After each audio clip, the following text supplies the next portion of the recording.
आप देख रहे हैं इंडिया टाउन न्यूज भारत की बात। नमस्कार, मैं हूं अजय सोनी और आप देख रहे हैं आपका अपना channel India town news Bharat की बात। इस वक्त मैं मौजूद हूं रायपुर में और मेरे साथ मौजूद हैं राज्य अल्पसंख्यक आयोग के अध्यक्ष अमरजीत सिंह छाबड़ा जी। बहुत कम समय में थोड़ी सी बात करेंगे, लेकिन अच्छी बात करेंगे। अमरजीत भैया, सीधा पहला सवाल मेरा ये है, हालांकि आपके सरकार के खिलाफ है, कि जिन लोगों को आयोग वगैरह का जो अध्यक्ष बनाया गया है, जो कमाई वाली जगह हैं, उन्हें कैबिनेट का जो दर्जा दिया गया है, और जो समाज सेवा और लोगों को जोड़ने का, समुदाय को संभालने का काम है, उन्हें राज्य मंत्री का दर्जा दिया गया है। पहला सवाल तो यही है आपसे। देखिए, मैंने अपनी शुरुआत विद्यार्थी परिषद से की थी और हम लोग लगातार संगठन में रहकर लगातार काम करने वाले लोग हैं, तो मुझे नहीं लगता कि मेरे लिए प्रश्न बहुत ज़्यादा महत्वपूर्ण रखता है। मेरे लिए महत्वपूर्ण है कि मेरे पार्टी, मेरे संगठन ने मुझे इस दायित्व के लिए चुना और सबसे बड़ी बात है कि ये एक बड़ा आयोग है। इस आयोग में मुस्लिम समाज भी आते हैं, जैन समाज भी आते हैं, बौद्ध समाज भी आते हैं, ईसाई समाज भी आते हैं और सिख समाज भी आते हैं। तो ऐसे बड़े वर्ग का प्रतिनिधित्व करने का मुझे अवसर मिला है और बहुत कुछ करना है, मन में बहुत सारी इच्छाएं हैं, बहुत सारे कार्य करने की योजना है। तो निश्चित ही मुझ पर मेरे संगठन ने, सरकार ने जो भरोसा दिलाया, मैं उस पर खरा उतरने का पूरा प्रयास कर रहा हूँ। लगातार 5 महीने हो गए, 5 महीने में लगातार प्रदेश के सभी जिलों में जा रहा हूँ। वहाँ सभी जो हमारे अल्पसंख्यक समुदाय के हमारे जो साथी हैं, जो हमारे भाई हैं, उनके बीच में जाकर केंद्र और राज्य सरकार की योजनाओं को वहां तक पहुंचाने का मैं लगातार कार्य कर रहा हूँ। अमरजीत जी, अब तक ज्यादातर जो अल्पसंख्यक आयोग के अध्यक्ष रहे हैं, या तो आयोग की योजनाएं अल्पसंख्यक समुदाय तक पहुंच नहीं पाई हैं या उनका क्रियान्वयन नहीं हुआ है। तो आपके मन में किस तरह की योजनाएं हैं कि कैसे उन तक योजनाएं पहुंचे और उनका क्रियान्वयन सही समय पर हो? देखिए, बेसिकली हमारे यहाँ एक व्यवस्था है कि हम हर 6 महीने में हम समीक्षा करते हैं कि अल्पसंख्यक समुदाय को क्या क्या सुविधाएं मिली है। थोड़ा विरत इसके मैं चल रहा हूँ कि 6 महीने बाद जब हम समीक्षा करने जाते हैं, तो क्यों ना 6 महीने से पहले हमारी जो जिला अल्पसंख्यक कल्याण समिति बनी उस पर काम शुरू कर दे।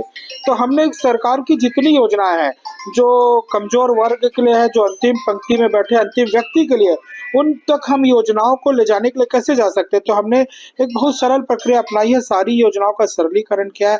जैसे मैं आपको छोटा सा उदाहरण दे रहा हूँ कि जिस तरह से महिला बाल विकास में महिलाओं के उत्थान के लिए बहुत सारी योजनाएं हैं, तो होता क्या है कि हम उस योजनाओं का कैसे लाभ लें, बहुत कम जानकारी होती है। तो वो जानकारियों में कौन से डॉक्यूमेंट्स लगेंगे, किस वर्ग के लोग उसमें सम्मिलित हो सकते हैं, इसको हम लोग एक पूरा संकलित कर रहे हैं। और संकलित करने के बाद हमारे जिले की अल्पसंख्यक कल्याण समिति को वो पूरा दस्तावेज सौंपने वाले हैं। वो एक वेबसाइट के माध्यम से भी उसमें हम एक क्लिक पे सारी जानकारी मिलेगी। और हम आग्रह अपने जिला अल्पसंख्यक कल्याण समिति से यही करेंगे कि आप इन योजनाओं को अल्पसंख्यक समुदाय के बीच में लेकर जाइए और फिर 6 महीने बाद जब कलेक्टर की मीटिंग होगी तो उस बैठक में उन योजनाओं के बारे में चर्चा करेंगे। फिर 1 to 1 अधिकारियों से चर्चा करके कितना लाभ मिला इस बारे में चर्चा करेंगे। अमरजीत भैया, मौजूदा समय में छत्तीसगढ़ की राजनीति भाजपा और कांग्रेस से इतर एक नए दल का पदार्पण हो गया है, जो लगातार विवादों में है या फिर विवादों को बढ़ावा मिल रहा है, चाहे वो छत्तीसगढ़िया क्रांति सेना की ओर से हो, जोहार पार्टी की ओर से हो, चाहे वह फिर प्रतिक्रिया के रूप में सिंधी समाज की ओर से हो। तो इन सब चीजों का कितना फर्क पड़ेगा और आप क्या कहते हैं इस बारे में? देखिए, मैं थोड़ा सा इससे विरत सोचता हूँ, क्योंकि छत्तीसगढ़ का जो मूल विकास है उसमें हम सबकी भागीदारी रही है।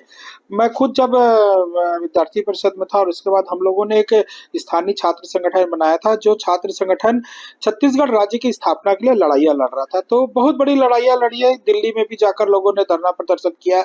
लेकिन सबसे बड़ी बात है कि छत्तीसगढ़ राज्य की स्थापना आप देखेंगे तो बहुत ज्यादा इसमें ना कोई संघर्ष हुआ है, ना इसमें खून खराबा हुआ है। बहुत आसानी से छत्तीसगढ़ राज्य मिला है, आसानी से बन गया। और इसमें बहुत बड़ी भूमिका हमारे पूर्व प्रधानमंत्री स्वर्गीय भारत रत्न अटल बिहारी वाजपेयी जी की भी रही, जो उन्होंने एक बार रायपुर के सप्रे मैदान में कहा था कि यदि यहाँ से 11 की 11 सीटें मिलती तो मैं छत्तीसगढ़ राज्य दूंगा। लेकिन 10 सीटें मिली थी, उसके बावजूद भी उन्होंने छत्तीसगढ़ राज्य दिया।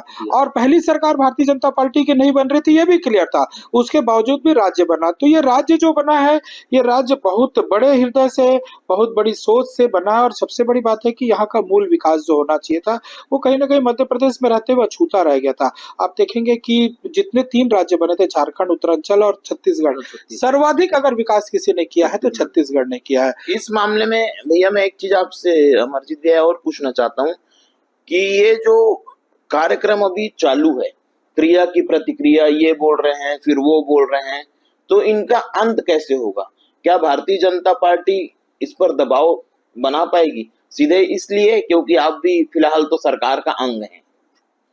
देखिए, मुझे लगता है कि सबसे बड़ी बात है कि हमारे हाथ में मोबाइल है और सोशल मीडिया का ज़माना है, तो आजकल लोग पता नहीं क्या सोचते हैं, लेकिन भावावेश में आकर बहुत सारी बातें बोल जाते हैं। मुझे लगता है कि इस पर विराम लगना चाहिए और निश्चित ही सरकार भी इस पर कठोर कदम उठाएगी, क्योंकि बहुत शांत प्रिय प्रदेश है, शांति का टापू है, यहाँ हर वर्ग के लोग मिलजुल कर रहते हैं और सबसे बड़ी बात है जो सतनाम पंथ के गुरु घासीदास जी, उनका भी एक संदेश है कि मन के एक समान। तो ये है, हम लोगों ने कोरोना काल में भी देखा कि कोरोना काल में जिन लोगों ने मदद के लिए हाथ उठाए थे, वो मदद के हाथ कोई बाहरी या भीतरी विषय नहीं था। जिनको जहां सहायता मिली, लोगों ने एक दूसरे की सहायता की। तो मुझे लगता है कि इस पर विराम लगना चाहिए और निश्चित ही जल्द विराम लगेगा, पटाक्षेप होगा इसका, क्योंकि इस तरह की बातें ज्यादा दिन तक नहीं टिकती। कुछ समय तक लोगों को जरूर बरगला सकते हैं, लेकिन ज्यादा लंबे समय तक ये बातें नहीं चलेंगी। छत्तीसगढ़ जैसा था वैसा है और वैसा ही आगे रहेगा। मौजूदा समय में छत्तीसगढ़ क्रांति सेना के जो अमित बघेल हैं वो फरार बताए जा रहे हैं, मतलब है नहीं, पुलिस उन्हें तलाश कर रही है। तो क्या वीरेंद्र तोमर की तरह ही लंबे समय तक पुलिस की पकड़ से दूर रहेंगे या फिर जल्दी निपटाने के लिए सरकार जल्दी गिरफ्तार करेगी?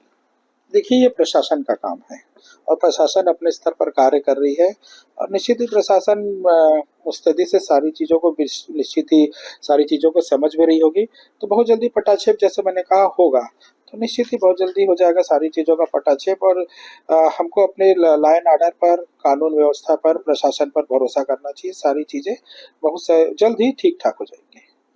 अमित जी, बस एक सवाल और है कि अल्पसंख्यक समुदाय जो है उसमें महिलाओं, खासकर गरीब महिलाओं हैं, उनके लिए कोई विशेष स्कीम या कोई विशेष योजना जो अब तक नहीं बनी है, जो आप यदि कुछ सोच रखा है आपने और जिस पर आप अमल करवाएंगे? देखिए, अल्पसंख्यक आयोग मूल रूप से ये एक जुडिशरी आयोग है। ज़्यादातर आयोग में सुनवाई विवाद के प्रकरण आते हैं, लेकिन हम लोग इस दिशा में काम कर रहे हैं कि कैसे अल्पसंख्यक समुदाय को लाभ दिलाया जाए।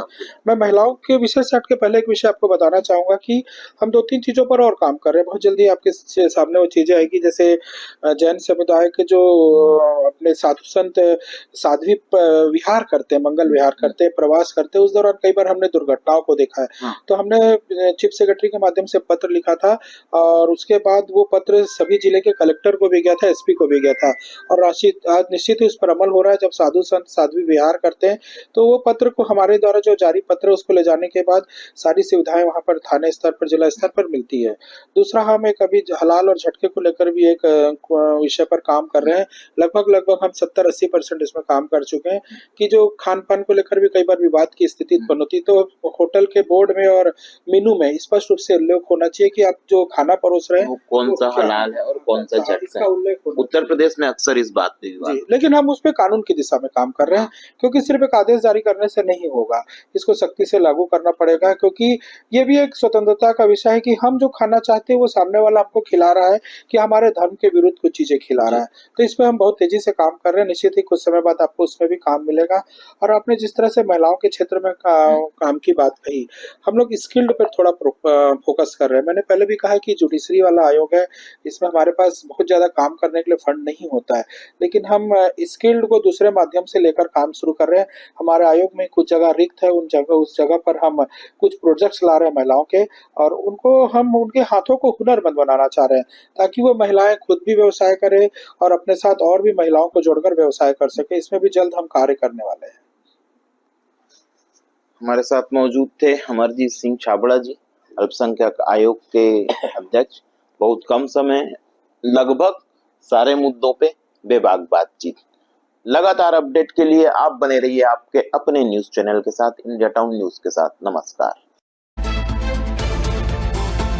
आप देख रहे हैं इंडिया टाउन न्यूज, भारत की बात।